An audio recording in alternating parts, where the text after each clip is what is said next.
Hello बच्चों, welcome to रे classes online platform. और हम एक्सरसाइज 1.2 का डिस्कशन स्टार्ट करेंगे। अगर देखिए आपने एक्सरसाइजेस कर ली हैं and you are feeling confident enough तो आपको ये वीडियोस देखने की जरूरत नहीं है। लेकिन हाँ, ये है कि अगर आप इन वीडियोस को देखेंगे तो हो सकता है हम क्वेश्चंस को डिस्कशन करते टाइम बीच में कुछ ऐसे कॉन्सेप्ट बताते हैं जो इधर उधर इंपॉर्टेंट हो जाते हैं। ठीक, तो एक बार देख लीजिएगा। ऐसा नहीं है कि बहुत बिजी पर्सनालिटी है, आप लोग के समय ही नहीं है। ठीक है, इन वीडियोस को देख लीजिए और अगर आप फुल्ली कॉन्फिडेंट हैं कि भाई नहीं हमने इसमें सब कुछ सीख लिया है, then you can proceed forward with the next chapter. आप नेक्स्ट चैप्टर इन एक्सरसाइज वाले वीडियोस को स्किप करके नेक्स्ट चैप्टर के वीडियोस देखना स्टार्ट कर सकते हैं। ठीक, नेक्स्ट चैप्टर आपका इनवर्स ट्रिग्नोमेट्रिक फंक्शंस है, देख लीजिए, या जो भी चैप्टर आपको देखना हो। चलिए, क्वेश्चन ये कह रहा है, अब हमने आपको पहले ही बताया था कि एक्सरसाइज 1.1 में मोस्टली क्वेश्चंस में हमें रिफ्लेक्सिव, सिमेट्रिक और ट्रांजिटिव प्रूफ करने थे। एक्सरसाइज 1.2 में हर क्वेश्चन में आपको एक ही चीज प्रूफ करनी है, 1-1 है कि नहीं है, ऑन टू है कि नहीं है, इंजेक्टिव है कि नहीं है, बाइजेक्टिव है कि नहीं है, सर्जेक्टिव है कि नहीं है।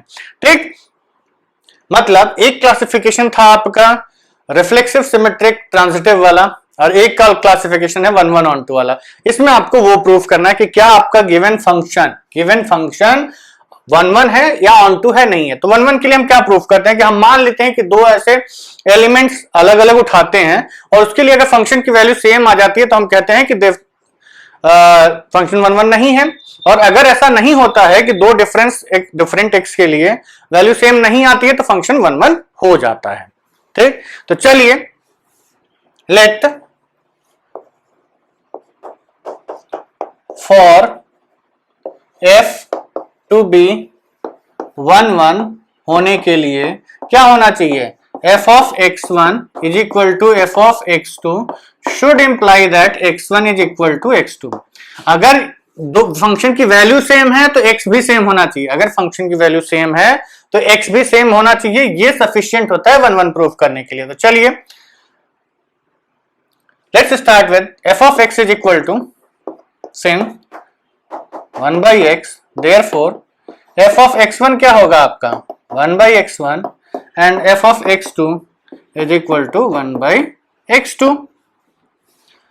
if f of x1 is equal to f of x2, this implies that 1 by x1 should be equal to 1 by x2। Cross multiply कर दीजिए, this implies that x1 is equal to x2। अब देखिए, एक और चीज आपको यहां note करके लिख देनी चाहिए, सिंस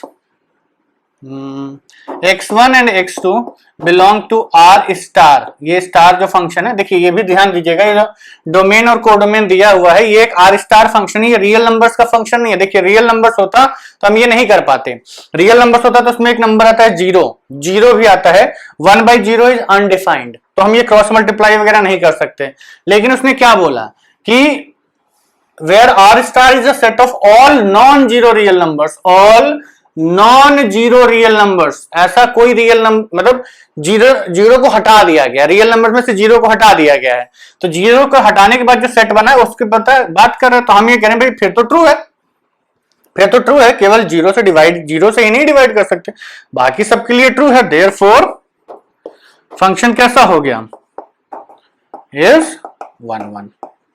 ये तभी पॉसिबल है जब x1 x2 के बराबर हो जाए, तो फंक्शन 1-1 हो गया। ऑन टू के लिए let y is equal to 1 by x, which implies that x is equal to 1 by y। for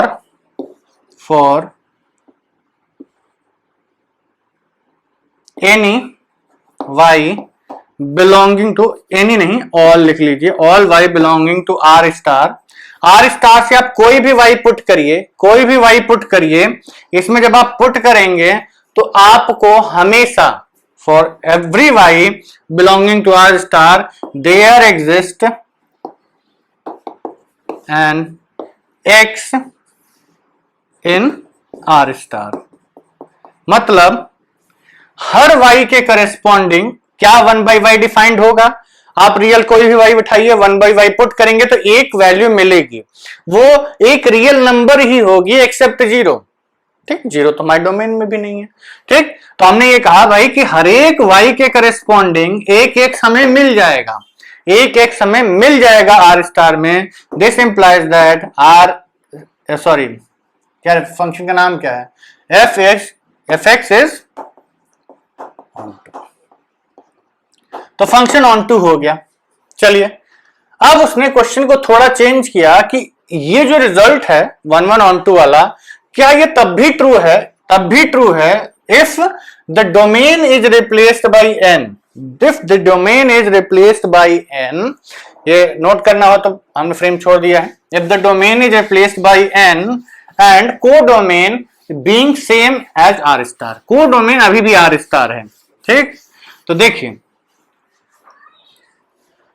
for f defined from n to r star, अब हमारा फंक्शन का डोमेन और कोडोमेन चेंज कर दिया गया है।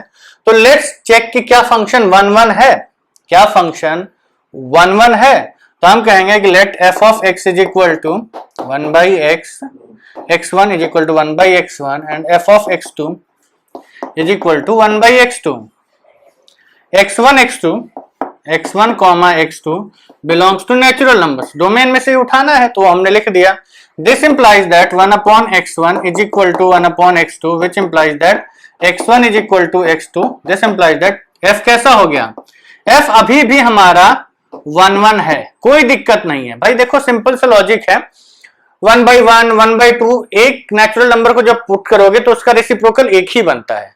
ऐसा नहीं है कि कोई एक फंक्शन ऐसा आप नहीं नंबर ढूंढ सकते जिसका हम रेसिप्रोकल लें तो दो नंबर्स का रेसिप्रोकल सेम आ जाए, नहीं, 1 बाई 3 1 बाई 4 से अलग ही होगा, 1 बाई 5 1 बाई 10 से अलग ही होगा। मतलब हर एक की एक एक इमेज मिल रही है और एक ही इमेज मिल रही है, फंक्शन है सबकी इमेज मिल गई और एक ही इमेज मिली तो फंक्शन 1 1 हो गया। ऑन टू के लिए देखिए हमें पता है कि ये ऑन टू नहीं हो पाएगा, क्यों, क्योंकि आप कोई ऐसा नेचुरल, हर नेचुरल नंबर के करस्पॉन्डिंग इसमें मिल जाएगा। मतलब जब आप नेचुरल नंबर्स का रेसिप्रोकल ले रहे होंगे तो रियल में जाएगा, लेकिन जब हर रियल नंबर का रेसिप्रोकल लेंगे तो वो नेचुरल में चला जाए इसकी गारंटी नहीं होगी। क्यों, क्योंकि देखिए जैसे रियल में आपका एक 1.2 भी आता है, 1.4 भी आता है, 1.6 भी आता है। जैसे मान लीजिए हमने y को कहा कि y is equal to 1/2, this implies that f of x is equal to 1/2 और 1/x इज इक्वल टू 1/2 और x इज इक्वल टू 2। ठीक है, ये नेचुरल में मिल गया, वेरी गुड। लेकिन for y is equal to 1.2 ले लेते हैं, कुछ भी ले लो नेचुरल के अलावा, तो दिस इंप्लाइज दैट 1.2 को आप क्या लिखेंगे, 12/10 equal to 12/10। So therefore y is equal to 1/x, which implies that 12/10 is equal to 1/x और x is equal to 10/12. Since x does not belong to natural number, ये natural number नहीं है, ये number एक natural number नहीं है, लेकिन 1.2 belongs to what, r star, 1.2 belongs to r star. तो इस पॉइंट के करेस्पॉन्डिंग आपको कोई भी x नहीं मिला, तो इसका मतलब ये पॉइंट को डोमेन में छूट जाएगा, ये कोई पॉइंट, किसी पॉइंट की इमेज नहीं बनेगा। तो ये एक पॉइंट ऐसा है जो कोडोमेन में छूट जाएगा, means this point has no preimage. इसका मतलब कोडोमेन में कुछ पॉइंट्स छूट रहे हैं, और जब कोडोमेन में पॉइंट्स छूटते हैं तो क्या, सॉरी बच्चों, क्या ये फंक्शन आपका 1 1 ऑन टू होता है? नहीं। तो लिखेंगे क्या, लिखेंगे since for y is equal to 1.2 belonging to set r star, ये लिखना है, वो समझाने के लिए था, r star there is no x equal to 1 upon 1.2 in belonging to, there is no x equal to 1.2 belonging to set of natural numbers therefore ये तो कोडोमेन में है लेकिन ये डोमेन में नहीं है, तो इसका मतलब f is not onto. मतलब अगर आपने डोमेन चेंज कर दिया तो ये फंक्शन आपका 1 तो है अभी भी, ऑन टू नहीं है। तो पहला वाला जब r star to r star था तो अच्छा चलिए एक और चीज हम आपको बता देते हैं कि ये ग्राफ तो आपको पता ही है, हमने आपको अभी थोड़े दिन पहले ही पढ़ाया था कि जो 1/x फंक्शन का ग्राफ कैसा बनता है, फर्स्ट क्वाड्रेंट में ऐसा बनता है, इधर ऐसा बनता है। तो देखिए r star to r star मतलब इधर के लिए डिफाइंड है, ठीक 1 है, इधर के लिए डिफाइंड है 1 है। कभी भी चेक करना तो ग्राफ से चेक कर सकते हो। तो 1 हो गया। कोडोमेन यस, हर एक x के करस्पॉन्डिंग आपको एक इमेज मिल रही है, हर एक x के करस्पॉन्डिंग पूरी की पूरी कोडोमेन यूज हो रही है। लेकिन जब आप नेचुरल नंबर पुट कर देंगे तो कुछ पॉइंट्स ही यूज होंगे, ये बीच की सारी ग्राफ्स गायब हो जाएंगे, बीच के पॉइंट्स की वैल्यूज नहीं मिलेंगे। तो जब आप नेचुरल नंबर से चेंज कर देते हैं तो ये जो ग्राफ है ये आपका डिस्क्रीट हो जाता है, सर्टेन इंटरवल्स पे कुछ पॉइंट्स पे ट्रू होता है। ठीक है, give me some time to clear up the board. ठीक है बच्चों, तो the next question is written on the board and it's quite simple. Known functions हैं आपके।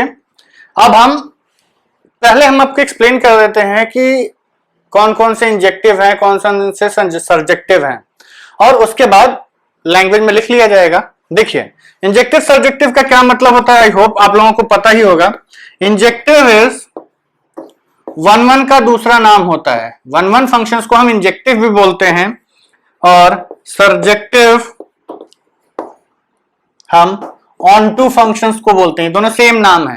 This is called this and this is called this, और इन दोनों को combine करके हम बाइजेक्टिव भी बोलते हैं। बाइजेक्टिव मतलब all those functions which are injective and surjective both are called bijective functions, और one and onto functions are called bijective functions. तो let's start understanding the question first.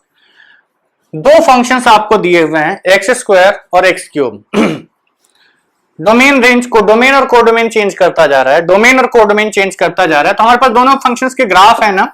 पहले function के graph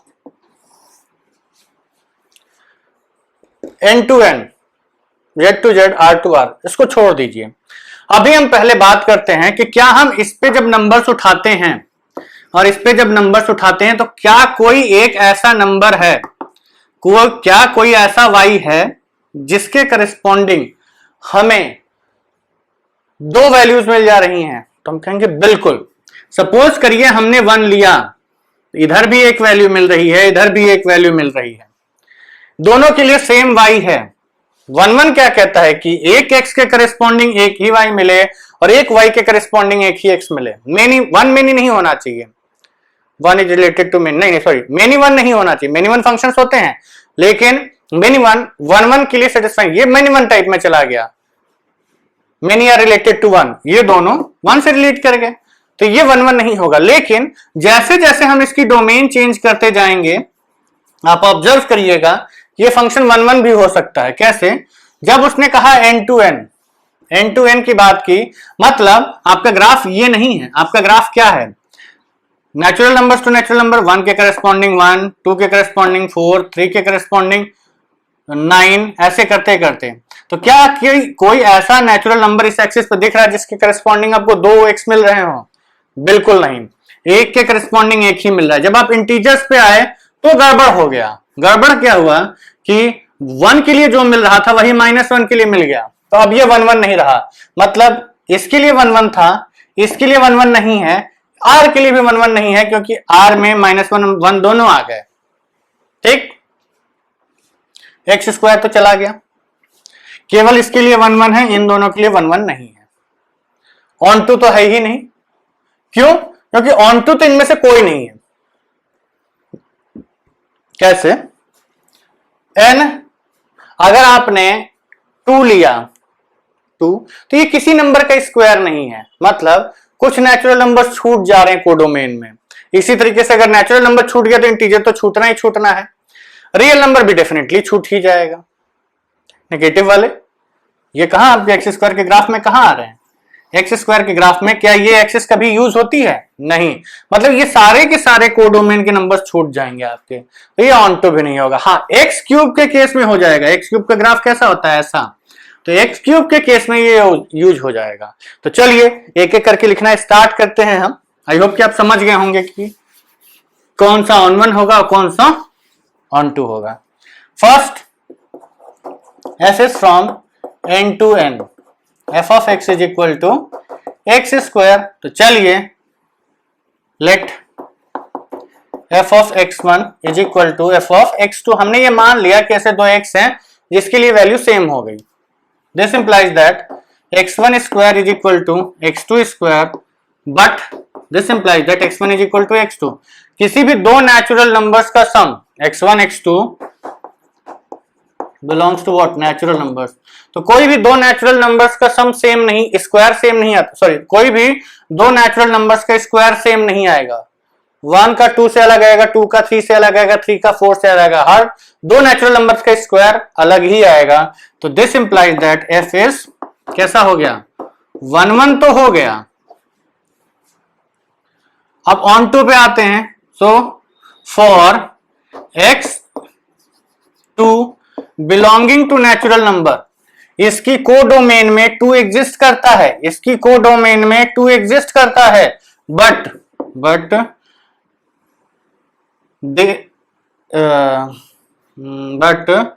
for no x belonging to natural numbers x square is equal to 2। ऐसा कोई natural number नहीं है जिसका कि square 2 आ जाए। इससे देखो डोमेन कोडोमेन में एक ऐसा पॉइंट मिला जिसके करस्पॉन्डिंग आपको प्री इमेज नहीं मिल रही है, तो इसका मतलब f is not surjective. Surjective लिखिएगा, क्वेश्चन में उसने इंजेक्टिव और सर्जेक्टिव यूज किया है, तो आप भी इंजेक्टिव और सर्जेक्टिव लिखिएगा। इंजेक्टिव तो हो गया लेकिन सर्जेक्टिव नहीं है।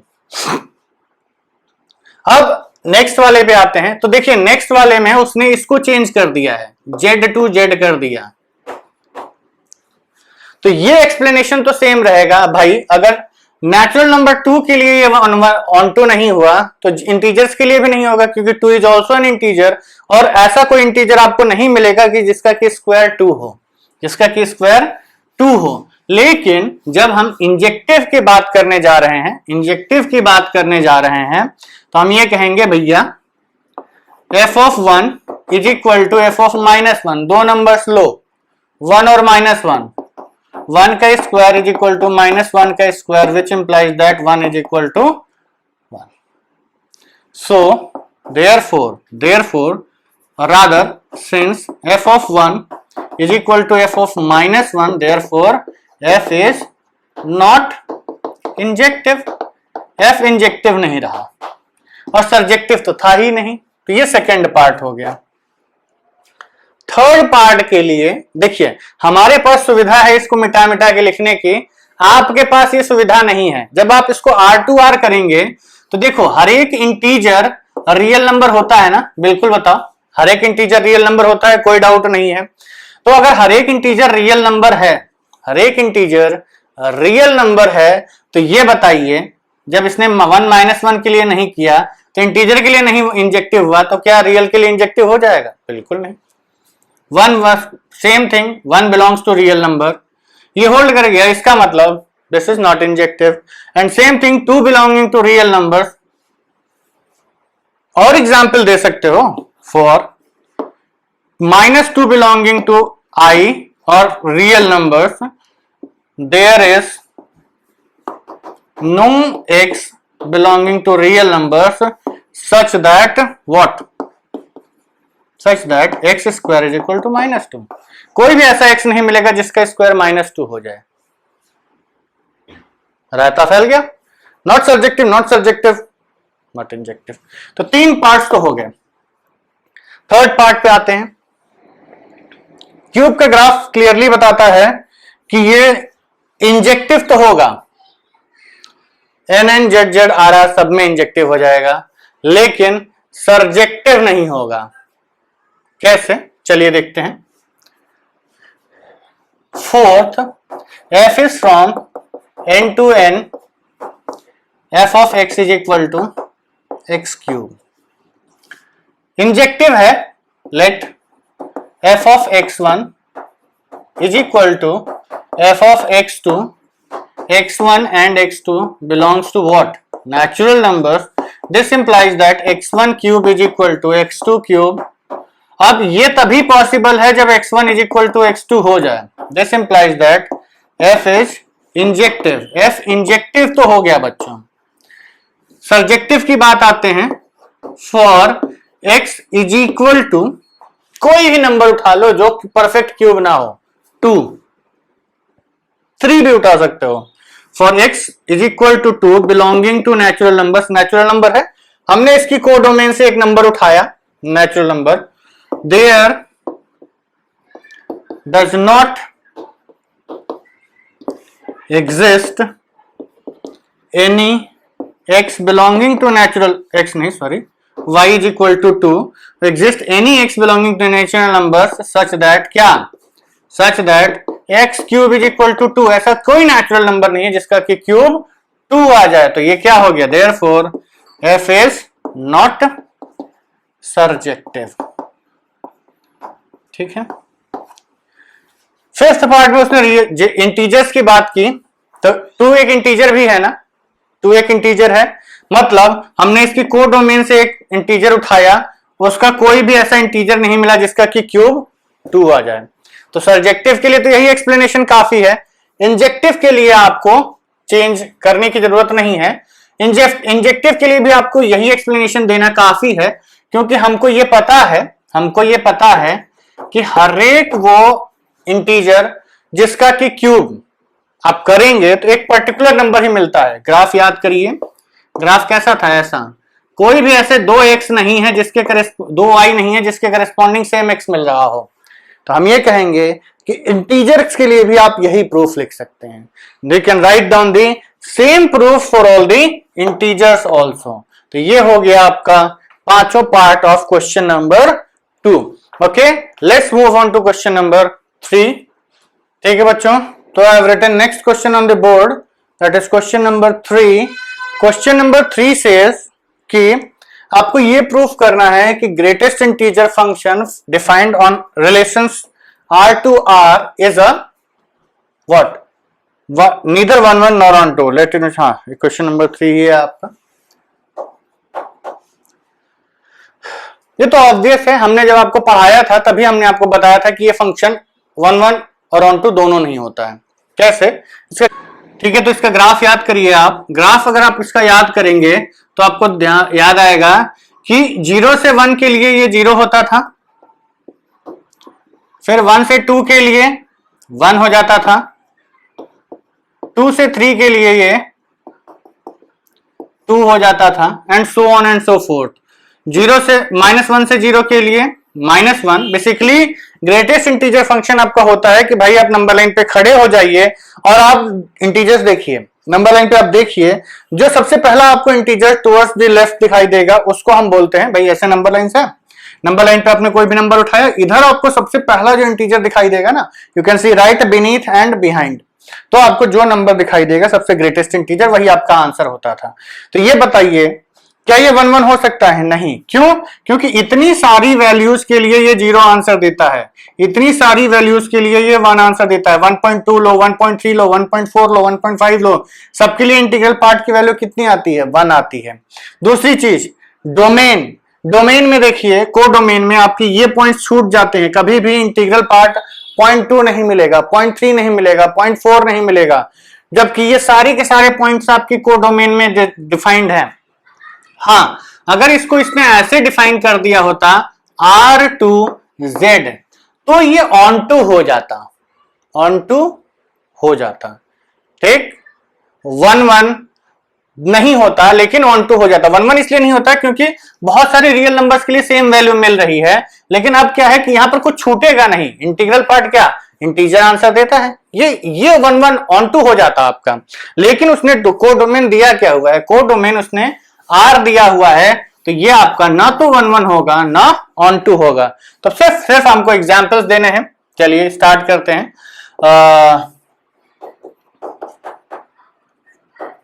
since f of 1.2 is equal to greatest integer function of 1.2 is equal to 1 and f of 1.4, कोई भी दो नंबर लिख लीजिए, 1.4 is equal to 1, since 1.2 and 1.4 belongs to R and f of 1.2 is equal to f of 1.4, therefore f is not 1 1 1 1 नहीं हुआ, दो x के लिए सेम इमेज मिल गई, दो x के लिए ना, तो 1 मेनी हो गया, सॉरी मेनी 1 हो गया।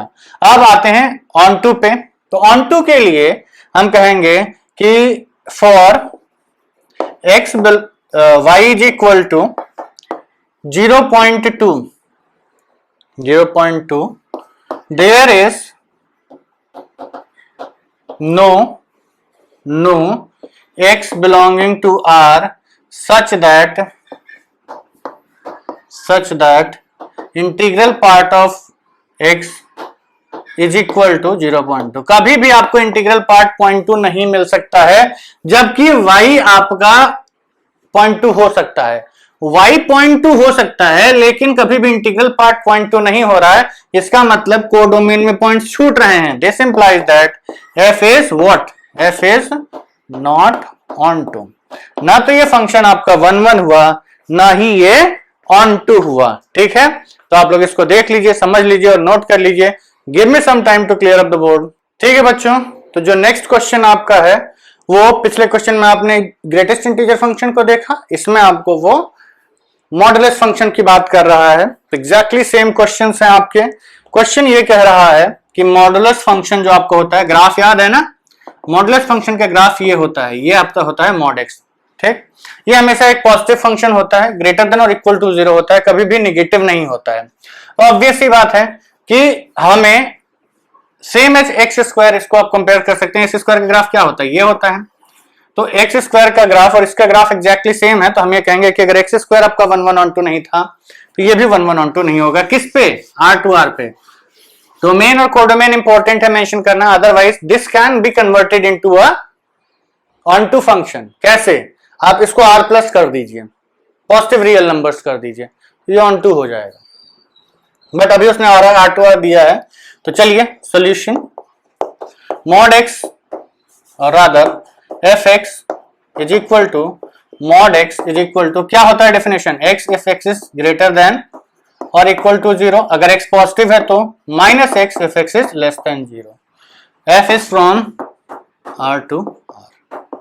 चलिए f of 1 is equal to mod of 1 is equal to 1 and f of minus 1 is equal to mod of minus 1 is equal to 1, but minus 1 is not equal to 1। मतलब for minus 1 comma 1 belonging to real numbers, f of minus 1 is not is equal to f of 1। ये दोनों बराबर नहीं है, दोनों के दोनों domain में एग्जिस्ट करते हैं, बट दोनों की वैल्यू सेम आ गई, तो इसका मतलब ये फंक्शन कैसा रहा, therefore f is not 1 1। Onto पे आते हैं, for y equal to -1, y की वैल्यू -1 ले लीजिए। बताइए ये कभी -1 हो पाएगा क्या, नहीं, ये हमेशा पॉजिटिव वैल्यू देता है। तो for y equal to -1 belonging to R, there is no x belonging to R such that क्या हो जाए, सच दैट मॉड x की वैल्यू -1 हो जाए। Therefore f is what, not onto. ना तो ये फंक्शन 1 1 हुआ, ना ये फंक्शन आपका ऑन टू हुआ। ठीक है, वेरी गुड। चलिए give me some time to clear up the board. ठीक है बच्चों, तो अगले दो क्वेश्चन नंबर 5 एंड 6 हमने बोर्ड पे लिख दिए हैं। क्वेश्चन नंबर 5 ये कह रहा है, मतलब ये हर एक करके एक एक करके आपसे हर फंक्शन की एनालिसिस करवा रहा है। पहले उसने आपसे स्क्वायर फंक्शन करवाया, क्यूब फंक्शन करवाया, फिर मॉडुलस करवाया, अब सिग्नम करवा रहा है। ठीक, ग्रेटेस्ट इंटीजर फंक्शन भी करवाया।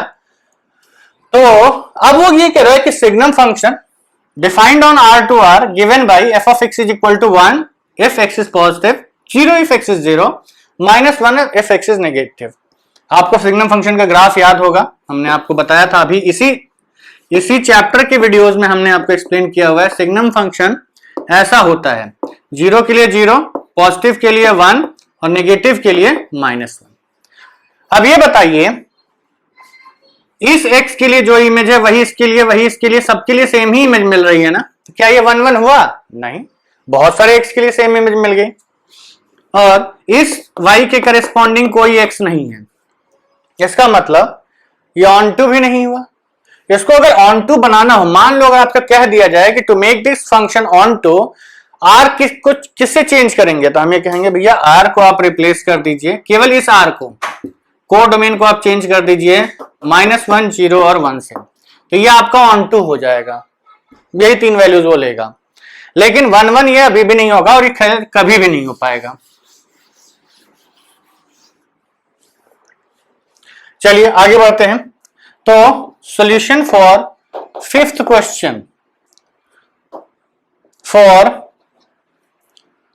से 1 and 2 belonging to real numbers, for 1 and 2 belonging to real numbers, f of 1 is equal to 1 and f of 2 is equal to 1। Put करिए, x पॉजिटिव है, 1 पॉजिटिव है, वैल्यू कितनी आएगी 1, 2 कैसा है, पॉजिटिव है, वैल्यू कितनी आएगी 1। This implies that f of 1 is equal to f of 2 but 1 is not equal to 2, therefore क्योंकि ये दोनों सेम नहीं है पर वैल्यू सेम आ गई, फंक्शन कैसा हो गया, f is not 1 1, फंक्शन 1 1 नहीं रहा। आगे बढ़ते हैं। ऑन टू के लिए for y is equal to, आप कोई भी एक नंबर उठा लीजिए इन तीनों के अलावा, से 3, there is 3 belonging to real numbers, there is no x belonging to real numbers, such that क्या हो जाए, सच दैट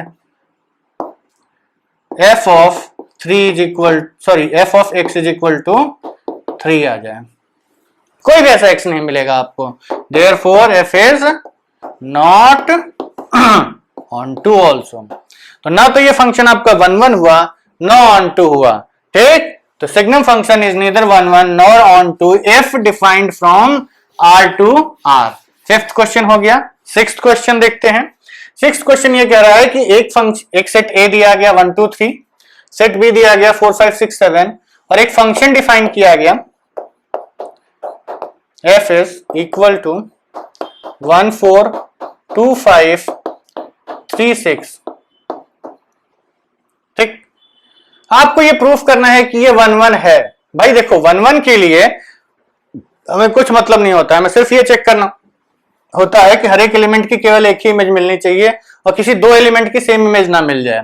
तो f of 1 is equal to 1, f of 2 is equal to 5 and f of 3 is equal to 6। Therefore, for all x belonging to 1 2 3 जो set A है आपका, f of x1 is equal to f of x2 should imply x1 is equal to x2। देखिए अगर f of x1 is equal to x2 है, क्या possible है? नहीं। f of x1 is equal to x2 होने का मतलब है कि आप ये नंबर भी सेम ही ले रहे होंगे। This implies that f is what 1 1। वैसे इतना लिखना काफी है, इतना लिखना भी आपके लिए काफी है, ठीक है बच्चों। तो ये हो गया आपके इस एक्सरसाइज में टोटल 12 क्वेश्चंस हैं। हमने 6 डिस्कस कर दिए हैं, 6 अगले वीडियो में डिस्कस करेंगे। अगर आप पूरी एक्सरसाइज अटेम्प्ट कर चुके हैं तो इन वीडियो को सीक्वेंस में देख लीजिए, लेकिन बिना अटेम्प्ट करके वीडियो को मत देखिए। नहीं अटेम्प्ट किए हैं तो अभी कर लीजिए, नहीं समझ में आ रहा था तो अब कर लीजिए और फिर वीडियोस को देखिए, ठीक है। चलिए बच्चों, please subscribe to our channel, like our videos and download our application from play store, ठीक है। Thank you very much, see you in the next video.